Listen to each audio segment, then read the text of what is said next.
warahmatullahi wabarakatuh. Kami dari Sektor 1 BBL akan mengerjakan penugasan yang video wawancara gitu kan. Sebelum kita masuk ke pembahasan, izinkan kami memperkenalkan diri. Nama saya Abbas Muhammad Muslim. Saya Rufaida Mutiah. Saya Harinjara Alkosari. Saya Syifa Faizah Sabila. Saya Karin Auliani. Kita mau memperkenalkan narasumber kita dulu gitu kan. Monggo Kang. Sebelumnya izin memperkenalkan diri, nama saya Abdul Fakih dari kelas 5 BPGSD angkatan 2021. Nah, biar kita nggak lama-lama gitu, kita langsung aja ke pertanyaan. Kita temanya apa? Temanya mengenai manajerial mahasiswa PGSD. Nah, ini sempat diobrolin juga sama Kang Fakih waktu itu ya Kang ya. Nah, jadi kita ini aja deh, langsung nanya-nanya aja gitu kan, ngobrol santai gitu.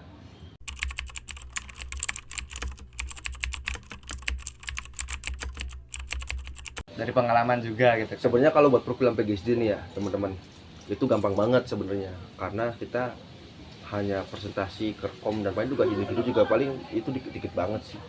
Jadi kalau dibilang santai-santai gitu kalau di PGSD sebenarnya, tapi walaupun santai ya kita juga harus tetap punya skala prioritas aja sih.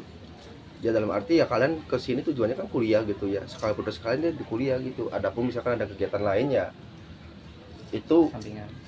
bonus.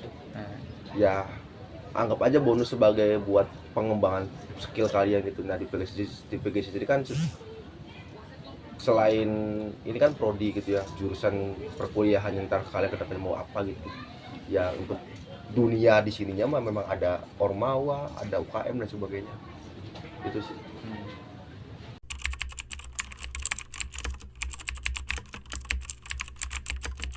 Menurut gua ya, pertama itu tuh kalian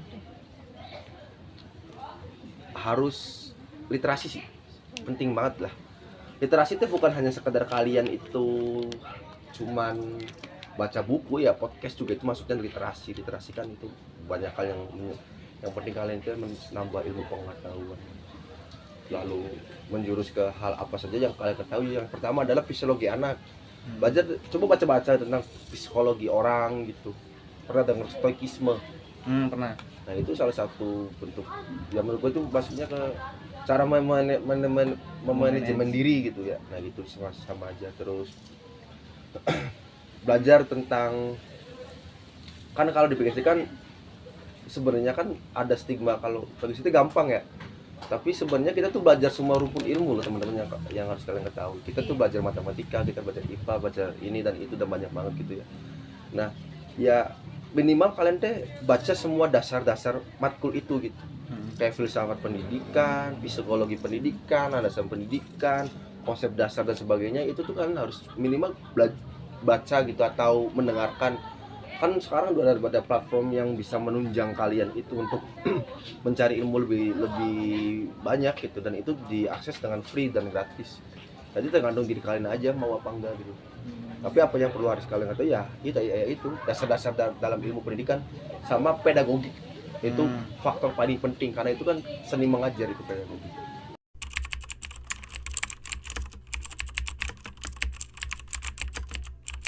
Ya. Jadi kalian teh nanya lebih ke arah bagaimana sih kalau misalkan kita nggak ada kegiatan luar selain perkuliahan gitu ya. Sebenarnya ini teman-teman yang harus kalian ketahui, skala prioritas gitu. Makanya tadi kan Akang nanya ke kalian, tujuan kalian kesini apa? Ya kuliah gitu. Jadi skala prioritas saja. Skala prioritas kalian ya kuliah. Terus misal kalian join Ormawa atau join kegiatan lain, ya itu bonus gitu. Jadi misalkan bagaimana caranya kita itu biar nggak tumpang tindih, skala prioritas dulu nih, mana yang lebih prioritas, mana yang lebih paling penting. Otomatis kan kuliah, jawabannya paling fundamentalnya kan itu. Lalu misal kalau kuliah itu ada tugas dan ntar minggu depan ada prestasi, sebisa mungkin kalian teh kelarin dulu tugas kalian. Nah habis itu baru kalian tuh bisa enak itu, bisa ya bisa main-main lah, bisa gabut iseng gitu, bisa ya sesenang kalian aja gitu. Kalau misalkan ada kegiatan ormawa gitu, kalau misalkan nggak ada ya terserah wae, mau nonton drakor mau nonton apa bebas sih. Karena bagi gue ya emang gue mau nganggapnya santai aja semua gitu. Yang penting penentuan skala prioritas kalian kuliah ya kuliah. Aku mau nanggepin jawaban yang Akang tadi kan, kita harus perhatiin skala prioritas ya Kang. Nah, tujuan kita kesini kan untuk kuliah. Nah, join ormawa atau organisasi itu kan bonus. Nah, gimana kan kita misalkan prioritasin kuliah nih, ada tugas. Tapi di sisi lain kita juga di organisasi ada kegiatan yang kayak mendesak gitu yang harus cepet-cepet diberesin. Nah, kita tuh mau beresin dulu tugas kuliah, tapi teman organisasi atau ya anggota organisasi yang lain tidak memaklum gitu kan. Itu gimana Kang? Pertama yang harus kalian ketahui kan ormawa itu organisasi mahasiswa, otomatis dalam juga orang-orang yang kuliah. Iya. Nah, kalau misalkan mereka nggak mengetahui, berarti mereka itu nggak tahu di skala prioritas itu apa. Tapi untuk menyikapinya, biarin aja. Terus kalau sebenarnya ormawa ya organisasi mahasiswa tuh nggak bikin kalian itu bakalan sibuk sih. Sebenarnya yang bikin sibuk tuh kepanitiaan atau kegiatan, misal proker-proker ormawa.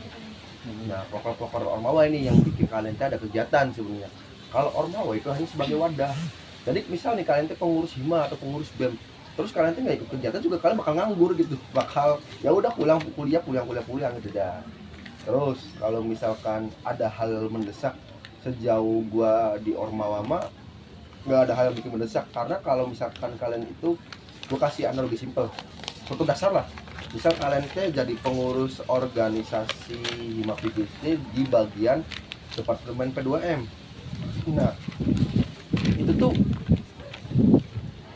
maksudnya nggak bakal bikin kalian sibuk, karena kegiatan sama bikin konsep tuh jauh. Jadi minimal banget tuh ya hamin 22 bulan kalian itu ada prokeran, kalian udah bikin konsep kalau kalian sebagai pihak penyelenggara. Nah, tapi kalau kalian itu hanya sebagai panitia biasa, kayak misal di divisi acara atau di divisi logistik dan sebagainya, ya itu mah kondisional gitu, tergantung minat. konsepan itu turun apa belum. Nah, itu nggak bakal bikin, sejauh gue ya, sepengalaman gue nggak bakal bikin kalian itu tumpang tindih sih. Bikin capek iya pasti, tapi kalau tumpang tindih enggak, karena bagaimanapun teman-teman kalian di ormawa itu ya anak kuliah juga gitu, yang pasti sepengalaman gue mah, sejauh pengalaman gue mah ya mereka bakal ya sama skala prioritaskan perkuliahan.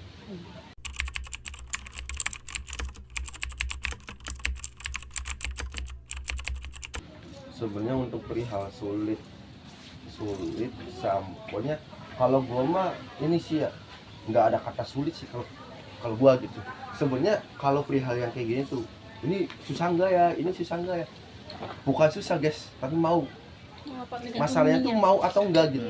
Kalau kalian mau mah kalian bakal terbiasa gitu. Itu namanya bentuk, kalau manusia tuh ada yang namanya bentuk adaptasi sosial gitu, adaptasi kebiasaan. Itu tuh lambat laun tuh kalian tuh bakal terbiasa sebenarnya untuk memanajemen tersebut. Misalnya kalian tadinya kuliah sebelum masuk ormawa ya, kalian tidur tuh ya teratur lah jam 10 gitu, ya under jam 10 lah intinya. Nanti tiba-tiba kalian ikut ormawa, malamnya harus bahas konsepan lah, rapat itu sampai jam 11 sampai jam 12, yang mengakibatkan jam tidur kalian berkurang gitu. Nah, ini kan sebenarnya bukan sulit loh, ya tinggal ikut aja gitu sebenarnya kan. Tapi pasalnya mau apa enggak kaliannya gitu. Ya kalau misalkan kalian mau mah kalian bakal tetap konsisten dengan, misalkan kalau kalian pulang pagi jam 7, kalian mau kuliah pagi. Pasalnya kan ketika kalian jam 7 masang alarm gitu, itu alarm berbunyi, pas itu kalian tuh bukan sulit untuk bangun, tapi mau nggak untuk bangun. Itu jadi teman-teman, jadi nggak ada hal yang sulit, tapi mau apa nggak, itu aja sih. Kalau bagi gua gitu, tapi nggak tahu kalau teman-teman yang lain, tapi kalau bagi gua mah nggak ada sih kata sulit, tapi ya mau apa nggak aja gitu. Kalau kalian mau mah ya jelas gitu, nggak ada hal yang namanya juga buat pengembangan diri kalian gitu ya, buat pelatihan ya soft skill kalian, hal-hal yang kayak public speaking, hal-hal yang kayak itu tuh bukan kalian bukan karena kalian itu sering mendengarkan atau apa, tapi perlu jam terbang. Pengalaman ya, Kang. Iya, perlu jam terbang aja, interaksi dan sebagainya itu bentuk dari apa ya, dari pelatihan public speaking sebenarnya. Jadi bagaimana kalian itu menghadapi publik, bagaimana apalagi di PGSD ya, presentasi itu sekarang gue semester ini masih presentasi.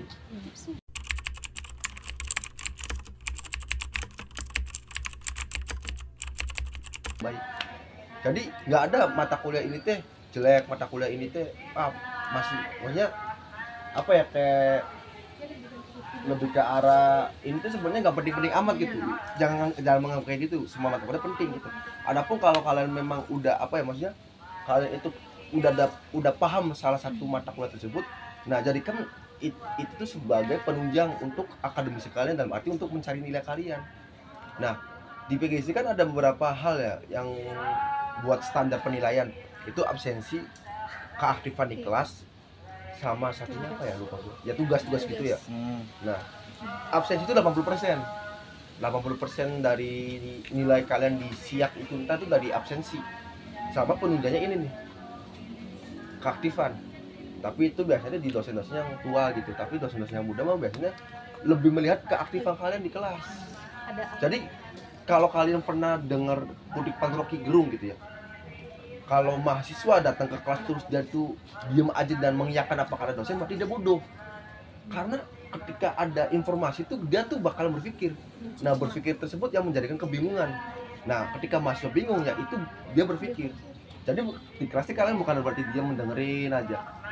Ini yang kadang-kadang kita nggak paham gitu. Mendengar sama menyikapi aja kita nggak tahu gitu. Jadi kalau tadi ada yang namanya mendengar. Mendengar tuh dengar nggak ada suara azan, ada suara ngaji. Itu hanya sebatas mendengar. Iya. Ada yang namanya mendengarkan. Kayak kalian muter musik, nyetel lagu karena iseng gabut, kalian tuh mendengarkan musik gitu. Tapi kalian menyimak. Nah, awas menyikapi gitu, menyimak. Awas di kelas. Di kelas tuh kalian tuh harus menyimak, bukan hanya mendengarkan. Karena ketika kalian itu menyimak atau menyikapi, kalian tuh bakalan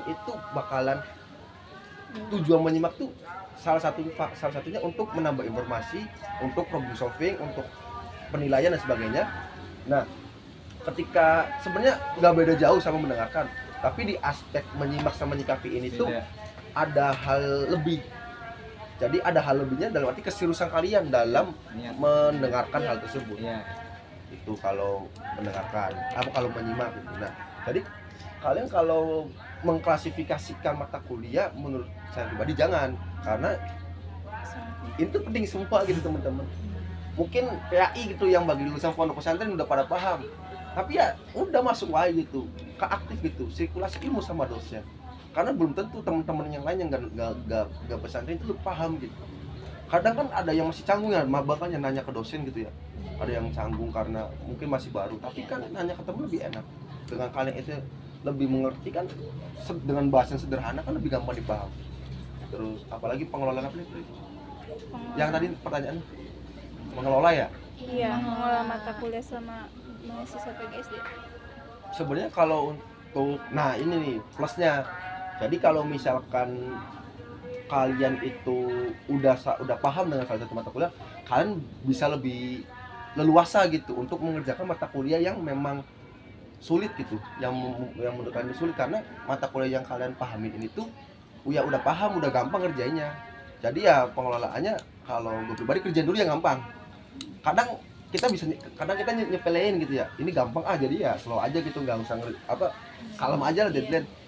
Belum tentu kalau misalkan mata kuliah yang sulitnya kalian menemukan solvingnya itu lama, mata kuliah yang ini bakal terbuka dan akhirnya ntar ketika sama-sama deadline bakal tumpang tindih. Iya. Ini jangan, jadi kerjain dulu yang gampang-gampang, yang kecil-kecil yang gampang kerjain dulu aja.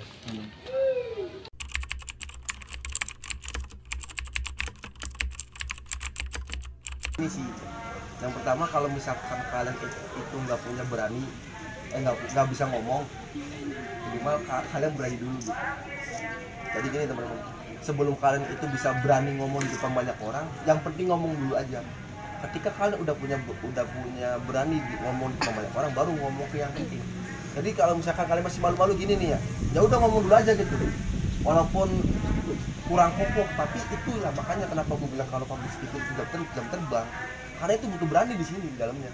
Jadi kalau misalkan kalian itu nggak bisa public speaking gitu ya itu timbul dulu rasa berani kalian dengan cara ya yang penting ngomong dulu aja gitu ya, bikin kalau ini mah ditiru boleh enggak boleh ya, tapi cara gua dulu waktu awal-awal gua menganggap temen-temen gua tuh bodoh semua, temen-temen gua aja bodoh gitu, makanya gua berani ngomong ini untuk memantik rasa berani gua gitu. Nah dengan gua biasa ngomong otomatis dia udah terbiasa nih ngomong di depan banyak orang.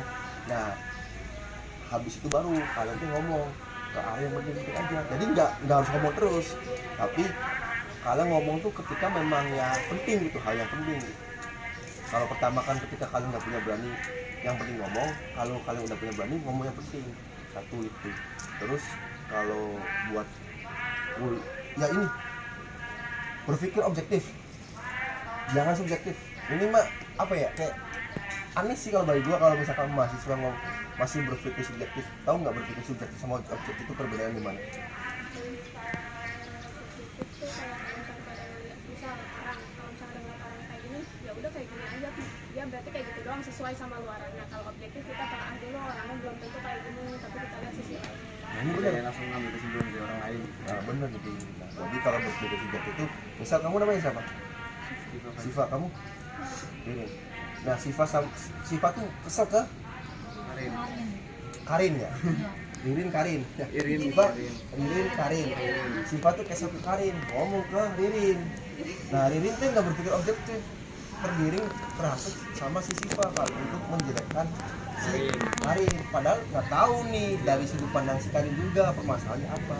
Jadi nggak boleh kayak gitu teman-teman. Misalkan ada teman yang berantem, kalian tuh harus lihat dari sudut pandang dua-duanya.